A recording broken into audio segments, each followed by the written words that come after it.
Estamos de volta com o quarto e último bloco, infelizmente. Vamos fazer um programa qualquer dia desse de 6 blocos, professor Jean. Muito obrigado. Mas, uma pergunta, não tem como não fugir um pouquinho de política, mas muito levinho, para não estragar a coisa boa que veio até então. Pátria Educadora, uma promessa do ano passado. Onde é que está essa Pátria Educadora? Pois é, olha só, ela não está visível, né? A gente não consegue enxergar. E a gente percebe, na verdade, um descaso muito grande com a educação. E não é de agora, né? O descaso com a educação, ele vem de muito tempo, ele é histórico, né? Eu conversava outro dia com uns alunos meus, a gente falando sobre a importância que o professor já teve, né? Eu citei aqui a dona Agripina, foi minha querida professora, a mãe do Manel Boca, todo mundo conhece a dona Agripina, né? A dona Agripina, assim, no tempo que eu fazia o primário, o respeito que o professor tinha, né? Ela era um exemplo do professor. E você chegava numa cidade pequena, menor que Caratinga ainda, o professor ele era tão importante quanto o prefeito, né? Quanto o padre, né? A profissão era um sacerdócio. E hoje você vê o professor é desrespeitado, ele é mal remunerado. Chega a ser agredido na sala de aula. Chega a agredido em sala de aula.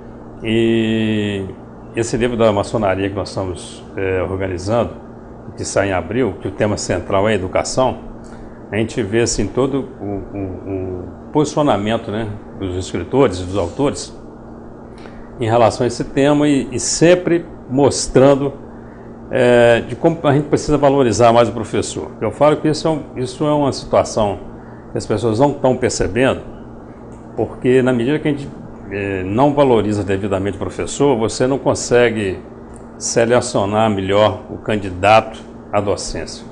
Então, assim, você tinha antigamente aí, para cada 40 vagas, de um professor de física, de matemática, um pedagogo, você tinha 300 pessoas concorrendo, 400 pessoas concorrendo. Já chegamos a ter aí, nas faculdades de licenciatura no interior de Minas, uma condição de 10 candidatos por vaga para fazer pedagogia. Então você separava os 40 melhores interessados. Hoje você dificilmente consegue os 40 interessados em preencher as 40 vagas. Então você às vezes tem a metade só. Então você não seleciona. Então o candidato tem chegado cada vez em condição pior para ser professor. Isso é porque é muito mal remunerado. Porque se você falar, professor vai ganhar 5 mil, 6 mil, sei lá, 10 mil por mês, você ia ter milhares de pessoas querendo ser professor. Porque o salário hoje chega a ser uma ofensa, né? Isso é ofensivo, quer dizer, o professor não pode ganhar. A pessoa tem vergonha de falar que é professor às vezes. Exatamente. Eu já percebi isso. Então, assim, o cara para ganhar um pouquinho mais, ele tem que trabalhar muito. Ele tem que trabalhar em 2 escolas, 3 escolas, trabalha de manhã, de tarde, de noite, quer dizer, infelizmente, o Brasil, ele conseguiu desvalorizar de tal forma essa profissão e com isso desvalorizou a educação, porque professor mal formado ou professor desinteressado é educação mal cuidada, não tem e tem aquela coisa, né? Todos os profissionais do país passam pela mão de um professor. E às vezes um professor desmotivado, desinteressado. Exatamente. E às vezes mal preparado para exercer aquela função também. Com certeza. É o que nós percebemos hoje. Então, assim, o Brasil só tem um jeito. A saída do Brasil é a educação. E a educação é a educação básica. Então você fica vendo o governo federal investindo muito na educação superior. Não, que bom, tem que dar oportunidade para todo mundo, mas tem que preocupar lá na base, sabe? Nós temos que começar a formar primeiro bem na base os nossos alunos. Para você chegar na faculdade, você não precisa nem de cota.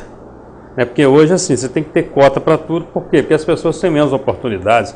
Mas se lá na base todo mundo for bem formado, isso é em escala, né? E houve uma época, né, que nós tínhamos a escola particular, de certa forma, surgiu para pegar um grupo de alunos que era jubilado. Exatamente. Na escola pública. Na escola pública. Aí ele ia ter que estudar, que começou a formar escolas particulares. E aí agora, assim, nós já tivemos uma escola pública de qualidade, né? Eu estudei no colégio estadual, que nem estou falando que o estadual hoje não seja bom. Que era referência. Na verdade, ele era referência. Então, assim, a minha turma, nós éramos 40, o Eduardo Rezende era da minha turma, nós formamos juntos. Os 40, nós saímos todos para estudar em universidades federais. E saía, ele concluía, às vezes, por exemplo, científico, já saía para fazer o vestibular sem cursinho, sem nada, já estava aprovado. Você saía do terceiro ano e para passar numa boa faculdade. E a gente lembra, né, como você lembrou, né, a gente lembra de excelentes professores que nós tivemos naquela época, pessoas, excelentes educadores. Excelentes educadores. E está faltando um pouco isso também, né? A falta de incentivo leva a pessoa a não se interessar 100%. Em ser professor. E os governos sucessivamente, parece que municipais, estaduais, federais, parece que não tem de fato muito interesse em que o povo seja educado, não. Eu acho essa manutenção do curral eleitoral, né, do Pires na mão, então assim, fica muito focado nessa questão do Bolsa Família. Eu não sou contra ajudar a tirar ninguém da miséria, não. Mas só que o programa é um programa de manutenção da pobreza, né? Então fica deseducado, fica sem educação e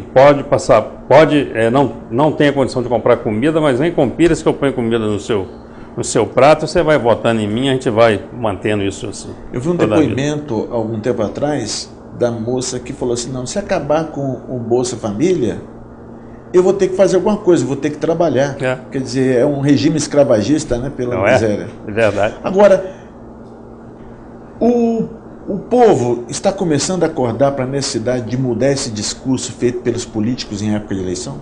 Mas às vezes eu fico com a esperança que sim, sabe, em determinados momentos. Aí quando chega a eleição, você percebe que parece que as pessoas acabam esquecendo isso de novo. Eu espero que nas próximas eleições seja para todos os cargos. As pessoas tenham mais consciência para votar, sabe? Eu conversava outro dia com um grupo de professores, são pessoas instruídas. Aí eu perguntei rapidamente, qual senador que você votou na última eleição? Todo mundo demorou para lembrar. Por quê? Porque a gente vota naquele senador que o deputado pediu, naquele que o prefeito falou, naquele que o outro indicou. Ninguém olha a ficha do deputado. Esse deputado votou em quê? Em que ele acredita? Não busca a biografia. O que ele já foi deputado? Já. Ele votou contra ou a favor de quê? Né? O que ele está preocupado em relação à educação de fato, com saúde, das questões do povo. E o deputado federal, o senador, o governador, o que me leva a votar num governador ou num presidente da república? Então, essas questões, isso é a nossa vida. Quando você vota, você está definindo que vida que você terá em próximos 4 ou 5 anos. E aquela coisa, né? Como aqui no Brasil é muito difícil, eu costumo dizer, né? O político é o único empregado que pode fazer qualquer porcaria que fique difícil para o patrão mandar embora. Né? Verdade. Demora, o patrão continua pagando o salário dele cada vez maior. E uma escolha errada é, no mínimo, 4 anos de um retrocesso. 4 anos. E eu acho que o brasileiro hoje, em relação ao governo federal, ele está pagando uma conta bem alta por uma escolha mal feita, né? E a maçonaria tem se posicionado positivamente contra essa estrutura errada de escolha, de procedimento de posição? Com certeza. A maçonaria de Minas Gerais especificamente, e aí faz parte da secretaria que eu coordeno, que é a Secretaria de Educação e Cultura, nós estamos inclusive com a Escola Cidadã. Então nós estamos com curso de formação para líderes maçons dentro da Escola Cidadã, para poder sair disseminando isso para o Estado. Então, sim, e a nossa lógica em Caratinga, que é Obreiros do Conhecimento, foi uma lógica que se posicionou muito duramente em relação à corrupção, em relação à necessidade que o candidato seja escolhido com mais critério, né? Que o seu voto seja dado com mais critério. E a maçonaria de Minas Gerais, que é dirigida pelo Eduardo Teixeira de Rezende, ela está de fato muito preocupada com isso. Eu ouvi até um movimento muito grande, né? Ele foi pioneiro em Minas Gerais, ele espalhou pelo Brasil, então assim, foi a primeira vez em muitos anos que a gente vê a maçonaria sair de dentro dos seus tempos para poder se posicionar em relação a um assunto. Ele está bem posicionado. Agora, e essa questão dessas promessas de campanha, não está na hora do pessoal parar de prometer obra pequena, melhoria pequena e começar a pensar exatamente nessa coisa de valorização, de educação? Não é? É o caso, essa sua pergunta, ela vai encontrar uma resposta muito rápida na escolha que a gente faz de vereadores, por exemplo, né? quantos vereadores nossos são eleitos porque fica dando receita médica, porque fica resolvendo a conta da água de luz, e porque transportou um doente para não sei onde. Quer dizer, vereador é para legislar, vereador não é para ficar fazendo favorzinho para ninguém, não. Para isso tem diversas secretarias. Você tem secretaria, você tem posto de saúde, você tem a prefeitura para resolver isso. Então, assim, a gente vota sem o menor critério. O brasileiro, infelizmente, em sua maior parte, não sabe votar. Infelizmente, o Pelé falou uma vez que o brasileiro não estava preparado.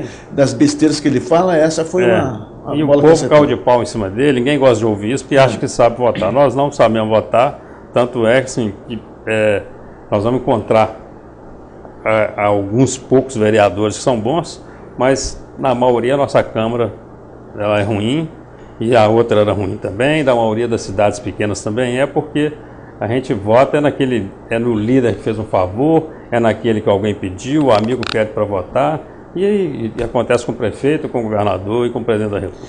E tem aquela coisa também, né? Chega lá na hora, oposição porque é oposição, é situação porque eu aprovo porque eu sou do lado do prefeito, ou eu reprovo porque eu não sou do lado do prefeito. Exatamente. Eu conversava outro dia com um político e falava com ele sobre isso,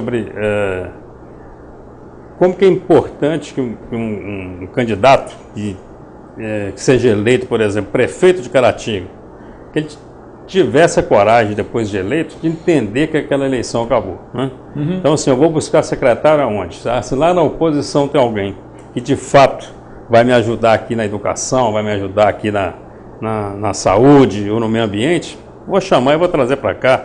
Não pode ficar preso a isso, né? Eu só vou trazer quem é meu amigo, quem votou em mim. Né?